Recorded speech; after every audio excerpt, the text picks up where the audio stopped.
I do admit I was still highly fascinated by her, considering she was our primary, that this world was effectively hers and no one else's, and that I'd been searching for her for so long.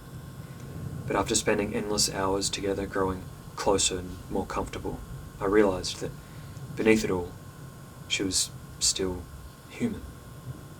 A remarkable human, yes, but a human. And though it took me more time than I like to admit, I grew to love her for the person that she was, not for the universal laws that had brought her to me. It was purely some minuscule cosmic chance that she happened to be the primary in this world. It could have been anyone, and trying to understand or explain why was as fruitless a pursuit as trying to understand the machine itself. But other inhabitants, the rest of you, didn't see it this way. I couldn't blame you. I was the one who taught you your expectations, giving you hope that the primary's sudden presence would provide cosmic solutions to all our previously unassisted problems. Though I and our primary would have preferred to simply abandon the movement, content to spend all our time only with each other and forget the rest, our fates wouldn't allow it.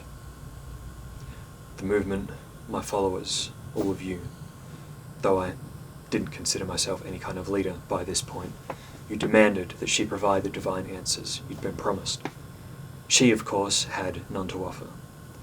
She still hadn't been able to prove the simplest of tasks in your minds, that she was indeed the primary.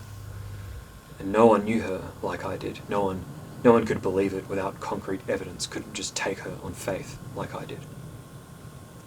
It pains me to think of now, but there was a brief period where my own doubts did begin to emerge. It was possible, after all, that she was just an incredibly gifted liar, capable of painting such a believable story, the story of her entire life and who she was, that she'd fooled me.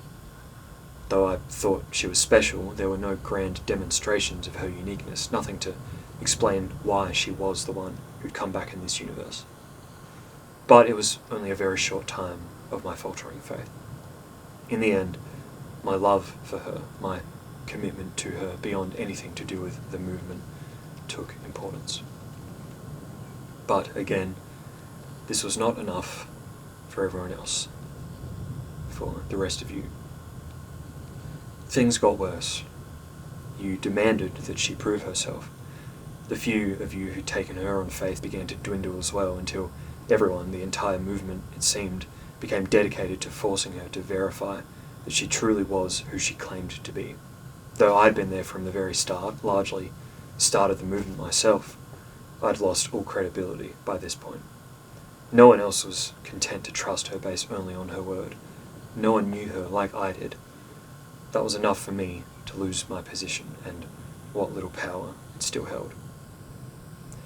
We became fearful that something bad would happen to her, to us.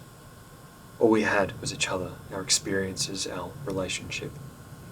We contemplated running, hiding, leaving this life behind to start a new one, far, far away from the movement and the machine and everything that had once been so important to me. But we knew that running would only prolong the inevitable, that we'd eventually be found and discovered, our lives thwarted. Eventually we decided on a solution together, one we weren't sure would work, but soon began to feel like the only effective option. As far as I knew, people had only ever used the time machine by themselves. The strict usage of the machine didn't really allow the option of trying anything else. But now, by this time, when people had become so focused on discovering the primary and not on using the machine themselves, there was little security around the usage of the machine. And so, for the first time, as far as I knew, we went together into the machine, a pair rather than the individual, hoping that whatever might happen, wherever it might take us, we'd be safe together.